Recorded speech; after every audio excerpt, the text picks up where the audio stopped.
मैं राहुल गांधी की सुरक्षा को लेकर चिंतित हूं, असल में बहुत चिंतित हूं।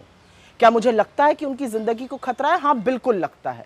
और इस आशंका पर बार बार मोहर लगाने का काम संघी भाजपाई कर रहे हैं। जिस आसानी से खुलेआम बीजेपी के एक प्रवक्ता ने टीवी पर कहा कि राहुल गांधी के सीने पर गोली मार दी जाएगी, क्या वो सुनकर चुप रहा जा सकता है? सवाल इस बात का है, सवाल इस बात का है कि ये पहला भाजपाई नहीं है जो इस तरह की बात कह रहा है। इससे पहले इन्हीं सिरफिरों में से एक ने उनकी जुबान काटने की, किसी ने उनका सिर काटने की परिणाम घोषित किया था, किसी ने इंदिरा जी की कायराना हत्या का भी हवाला दिया था। तो ये बार बार भाजपाई इस तरह की बात करते हैं और इनमें से एक के खिलाफ भी बीजेपी कोई एक्शन नहीं लेती है। उल्टे ऐसे नफरती दरिंदों की पदोन्नति होती है पार्टी के अंदर। मुझे चिंता इसलिए है क्योंकि इन्हीं संघियों का ऐसा ही खूनी इतिहास है। इन्हीं की विचारधारा से प्रभावित होकर नाथूराम गोडसे ने गांधी को मारा था। मुझे चिंता इसलिए है क्योंकि ये कायर हिंसक है, ये सच के सामने टिक नहीं पाते हैं और टिक सकते भी नहीं हैं। मुझे चिंता इसलिए है क्योंकि जिन सुरक्षा एजेंसियों पर उनकी सुरक्षा की जिम्मेदारी है, वो उनकी सुरक्षा से संबंधित चिट्ठियां जो लिखी जा रही हैं वो बेधड़क लीक कर रहे हैं।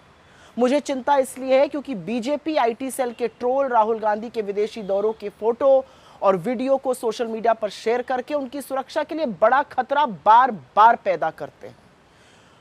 लेकिन मुझे सबसे ज्यादा चिंता इसलिए है क्योंकि राहुल गांधी ने इन लोगों की सबसे दुखती नब्ज पकड़ ली है और वो दुखती रग है वोट चोरी।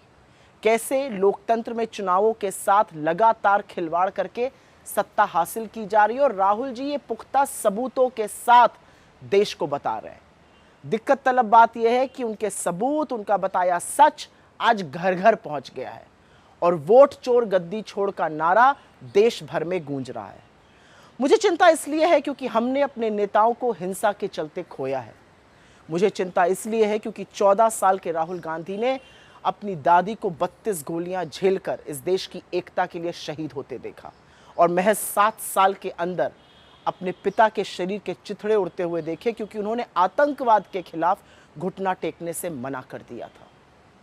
और इसलिए हमें चिंता है, इसलिए हमें चिंता है क्योंकि राहुल गांधी आज इस देश का भरोसा है, सच की वो आवाज है जिन्हें कोई ताकत चुप नहीं करा सकती। शोषितों के वो रहनुमा हैं जिन्होंने हक की एक लंबी लड़ाई लड़ने के लिए कमर कस ली है। गरीबों को वो गले लगाते हैं, ढांढस बंधाते हैं और इसीलिए राहुल गांधी हर किसी को अपने से लगते हैं। वो आज लोकप्रिय नहीं है, वो आज जननायक है, निडर है, अडिग है, बेखौफ है और इसी से बीजेपी को दिक्कत है। घोर असहमतियों को संवैधानिक ढांचे से सुलझाया जाना चाहिए। इसीलिए राहुल गांधी की जान को धमकी देने वाले के खिलाफ बीजेपी को एक्शन लेना ही होगा, क्योंकि मेरा मानना है कि इतनी कुत्सित बात बीजेपी के शीर्ष नेतृत्व, गृह मंत्री या प्रधानमंत्री की सहमति से तो नहीं की गई होगी।